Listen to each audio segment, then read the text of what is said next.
Pourquoi bloquer un pont déjà ? Il y a une symbolique, on s'inscrit dans une dynamique internationale. Extinction Rebellion, c'est une campagne internationale de désobéissance civile. Et la campagne a commencé au Royaume-Uni par le blocage d'un pont. Et aussi parce que stratégiquement parlant, un pont est parfois plus simple à bloquer que d'autres endroits. Là, ce qui nous pend au nez avant la fin du siècle, c'est la potentielle extinction de l'humanité. Les conditions sur Terre ne seront potentiellement plus réunies pour qu'on puisse simplement respirer. On en est là. Le constat scientifique est alarmant et il a été diffusé massivement. Le rapport du GIEC a été diffusé à nos dirigeants, aux autres, et en dessous de la réalité. On est sur une société qui est folle, puisque détachée des réalités physiques et naturelles du monde dans lequel on vit. Et donc ceux qui nous dirigent sont les plus fous d'entre nous. Il y a un proverbe qui dit que ce n'est pas un signe de bonne santé que d'être adapté à une société malade. Et notre société est tellement malade qu'elle a réussi à détruire l'ensemble du vivant en 150 ans. Aujourd'hui, on est en cours de la 6e grande extinction planétaire. Lors de la précédente, la plus grande, lors du Permien, 96% de la vie sur Terre a disparu. 96% de la vie sur Terre a disparu. Aujourd'hui, la vitesse à laquelle nous émettons des gaz à effet de serre est supérieure, plus rapide à ce qui s'est passé à l'époque du Permien. La vitesse à laquelle disparaissent les espèces aujourd'hui est supérieure à ce qui s'est passé lors du Permien. Nous allons vers l'extinction des conditions nécessaires à la survie du vivant sur cette Terre, et ce potentiellement avant la fin du siècle. C'est de ça qu'on parle. Et les agissements de ceux qui nous ont manipulés, dirigés dans cette direction-là, sont criminels. Au Rojava, en ce moment en Syrie, les Kurdes ont revendiqué un petit État, l'État du Rojava, et ils ont quand même trouvé le moyen, malgré l'oppression permanente des Syriens, des Turcs, etc., d'écrire, de rédiger une constitution écologiste, féministe et anticapitaliste. Penser qu'une croissance infinie est possible dans un monde fini, il faut être soit un fou, soit un économiste. C'est quelque chose qui paraît tellement simple en fait quand on y réfléchit. Les ressources ne sont pas infinies et notre population grandit de manière exponentielle, et on a bâti tout ce modèle-là sur une illusion de pouvoir extraordinaire fournie par le pétrole.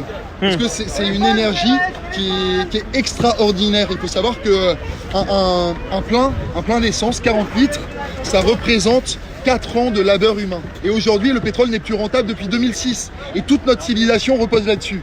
Donc au moment où ils vont arrêter de le mettre sous perfusion, tous les tarifs, tous les prix de tout sur la Terre vont exploser. Si on regarde ce que la planète peut nous donner, on se rend compte qu'il est indispensable d'aller vers une décroissance, en tout cas sur un certain nombre de choses.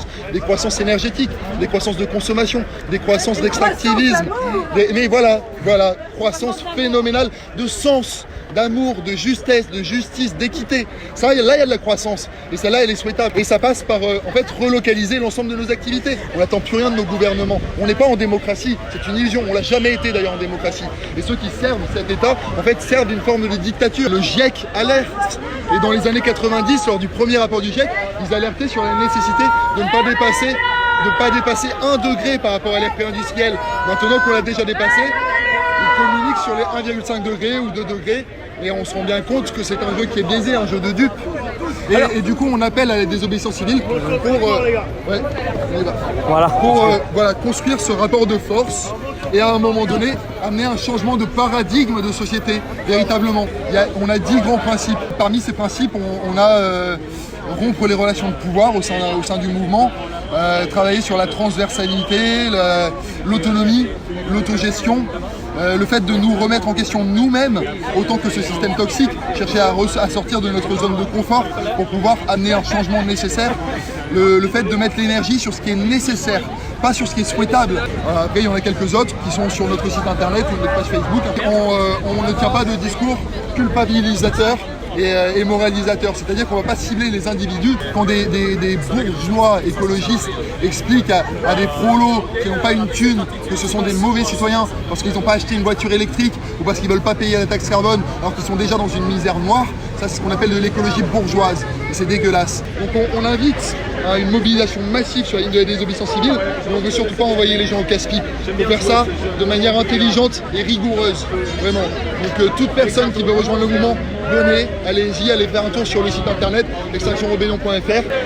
La désobéissance civile en soi, c'est vrai que c'est une idée d'aller bloquer des lieux, de rentrer dans des endroits sans autorisation, mais sans violence ni dégradation. C'est l'idée qu'on peut priver un pouvoir du contrôle qu'il a sur la population en n'acceptant plus les lois et les règles qui nous imposent. C'est-à-dire que dans un premier temps, on est sur des actions qui sont avant tout mobilisatrices, qui permettent à tout un chacun de s'inscrire dans cette désobéissance, de sortir de la zone de confort, d'enfreindre la loi. Très clairement, on invite à enfreindre la loi dans la non-violence, sachant que pour nous, la non-violence, c'est quelque chose, c'est un positionnement stratégique. On n'invite pas les gens à tendre l'autre joue. C'est pas le tout d'avoir un discours de bisounours. Et la violence, elle est présente dans notre société. La première violence, elle est coercitive, c'est la violence institutionnelle. Mais donc, voilà, on n'est pas sur la ligne idéologique de la non-violence, mais bien sur une ligne stratégique, parce qu'on considère que c'est ça qui va nous permettre ensuite de pouvoir arriver à des objectifs et de permettre aux gens de se mobiliser, de rejoindre. On se rend bien compte qu'on est face à un État coercitif qui contrôle par la peur en fait. Nous sommes en fait face à un État terroriste et les agents de cet État sont des agents du terrorisme d'État qui par la peur et par l'intimidation, par le matraquage, par le gazage, par l'éborgnage, par la mutilation appliquent la doctrine étatique, une doctrine terroriste. Voilà, on contrôle le peuple par la terreur. Par la peur du chômage, la peur du lendemain, la peur de se retrouver dans la situation de précarité, la peur d'aller manifester parce qu'on va se faire éborgner, la peur de rentrer dans une manifestation parce qu'on va se faire humilier et insulter par des policiers. Il y a énormément de gens qui ont pris la conscience en pleine figure d'une catastrophe bioclimatique et d'une catastrophe sociale et qui rejoignent les luttes actuellement et qui apprennent. Et par contre, en parallèle de ça, il y a ceux qui regardent très très loin, les milliardaires, les millionnaires. Et aujourd'hui, les multimilliardaires et les multimillionnaires de la Silicon Valley sont en train d'acheter des bunkers en Nouvelle-Zélande. Ils sont en train de se barrer, ils sont en train de se planquer. Il y a un chiffre officiel qui a été publié par Reporter. Plus de la moitié des millionnaires de la Silicon Valley ont acheté des bunkers en Nouvelle-Zélande. Faire la révolution, ça veut dire se former, ça veut dire se former à des techniques, ça veut dire bouffer de la socio, de la psycho, de la psychologie de masse, bosser l'histoire des luttes, se renseigner là-dessus, parce qu'il y a un passif. Et si on ne connaît pas ces histoires, on est condamné à répéter les mêmes erreurs que dans le passé. Et après, l'autre truc fondamental, c'est qu'il faut qu'on se forme à l'autonomie. Il faut qu'on se forme à la permaculture, à la forge, à la corderie, au tissage, à l'herboristerie, à la médecine traditionnelle, enfin à toute chose qui nous permettra à un moment donné de tendre vers des zones d'autonomie. Plus on attend, plus ce sera difficile et quand il n'y aura plus à bouffer, c'est demain. On a 3 jours de stock de bouffe en France, 3 jours de stock de bouffe. Il n'y a pas de base arrière, il n'y a pas de ravitaillement, il n'y a pas d'autonomie alimentaire et la priorité c'est de construire ça. Là, avant la fin du siècle, le scénario actuel, c'est une augmentation de 3 à 8 degrés de moyenne planétaire. Le truc qu'on oublie quand on parle de la moyenne planétaire, c'est qu'il fait potentiellement 2 fois plus chaud sur les terres que sur les océans. Donc 3 à 8 degrés d'augmentation de moyenne planétaire, c'est potentiellement 6 à 16 degrés sur les terres. Et l'autre chose qu'on oublie, c'est que quand on parle de moyenne, il faut prendre en compte les extrêmes. Si la moyenne d'augmentation c'est 6 à 16 degrés sur les terres, de quels extrêmes est-ce qu'on parle? Il va falloir se regarder en face, regarder la réalité, manger quelques chiffres, indigeste, faire son deuil, c'est dur, c'est rude, c'est normal d'éprouver de la tristesse, de la colère, du désespoir, parce que ce qui se passe est terrible, c'est atroce. Et on ne peut pas l'affronter tout seul. Il y a un théoricien américain qui s'appelle Murray Bookchin, M-U-2-R-A-Y-B-O-O-K-C-H-I-N, qui a théorisé parmi les premiers l'écologie sociale. Dans les années 50, il nous parlait de cette catastrophe qui arrivait, dans les années 50. Il a proposé un modèle de société qui est basé sur la décentralisation du pouvoir et sur un modèle écologiquement viable. Ça s'appelle le municipalisme confédéral libertaire.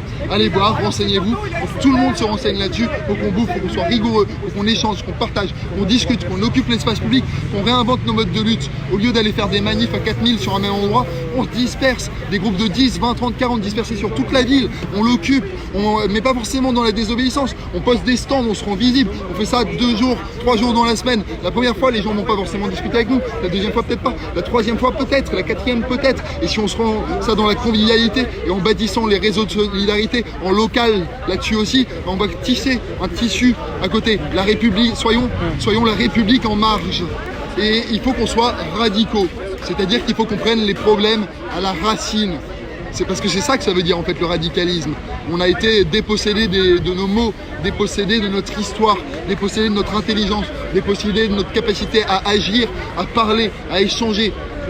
Et il est temps de se réapproprier tout ça allez regarder, rejoignez Extinction Rebellion, on se donne les moyens, on se regarde en face, on crée une culture régénératrice au sein du mouvement, on accueille les émotions des uns et des autres. Moi, ça fait des années que je cherche une branche suffisamment solide à laquelle se raccrocher pour pouvoir aller de l'avant, etc. Ça a été une évidence. Ce mouvement-là porte en lui les graines, le germe d'un monde beau, juste, équitable.